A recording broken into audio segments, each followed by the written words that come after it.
কি খেয়েছো গো? ছাঁচড়া ছাঁচড়া। দাও দেখি আমাকে একটু।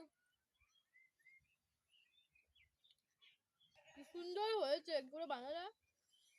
কপি ডাঁটা মূলো আলু বেগুন সেদ্ধ করে নিলাম কেটে কুটে, লবণ হলুদ মিষ্টি দিয়ে সেদ্ধ করে দিয়েছি, দিয়ে তারপরে সর্ষে বাটা সর্ষে বাটা আদা বাটা আর কাঁচা লঙ্কা পাকা লঙ্কা দিয়ে বেটে নিয়ে শুকে দিয়েছি 5 ফোড়ন দিয়ে।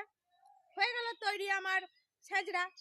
আর খেয়ে বাপরে, এইটুকু মানে এই এত সামান্য জিনিস দিয়ে এত সুন্দর রান্না দাও আর একটু। তোমরা তো ফার্মিচালি রান্না করো, তোমরা তো গুঁড়ো মশলা এটা বাটা ওটা বাটা সেটা বাটা দাও, আর আমরা সাধারণত সর্ষে বাটা দিয়ে রান্না করছি। রান্নাটা খেয়ে বলো কেমন হয়েছে। কি সুন্দর হয়েছে, এই এত অল্প জিনিস দিয়ে যে এত সুন্দর রান্না, মানে তোমরা ভাবতে পারবে না, বিশ্বাস করতে পারবে না, খুবই সুন্দর হয়েছে পুরো চুমু।